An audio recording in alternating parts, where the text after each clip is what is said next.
Hello, long time no see. Rob here. I want to talk to you today about one of my circuits. Let's take a look at this guy. This is my new circuit. I call it dRifter. It's an oscillator. There's lots of oscillators that are triggered, that are voltage controlled. 50 years ago, I made oscillators that I wanted to drift. But video wasn't smooth flowing in those days. Half-inch black and white video had, if you looked at it on a scope compared to some stable reference, it was doing this. And the only reason the TV sets and all the equipment that looked at that video could understand that video was it was synced to that horizontal sync.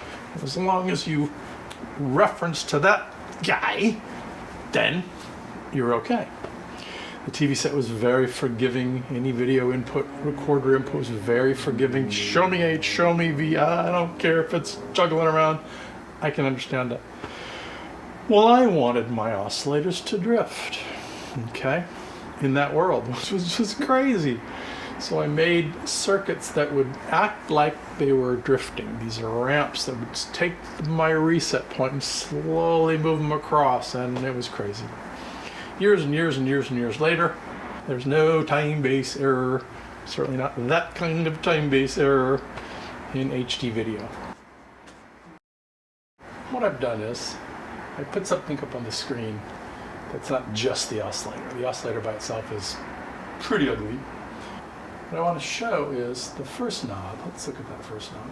The very first knob, called the horizontal, or the horiz, you can see it's the number of these bars, okay?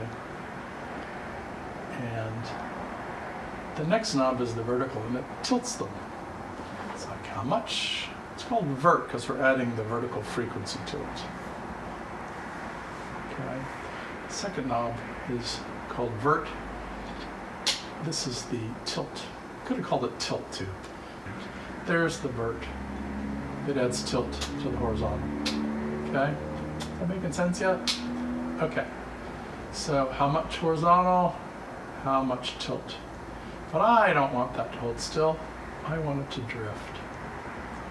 So the third control is the drift. Which way? I want it to drift that way. I want it to drift this way. All right? Well, that's basically what it's doing.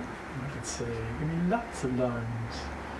One of the cool things that this latest design, probably the final one, does is if you turn horizontal all the way down, it's just vertical. So just for 3 knobs and 3 switches. And once again, there's the direction, and you get the idea.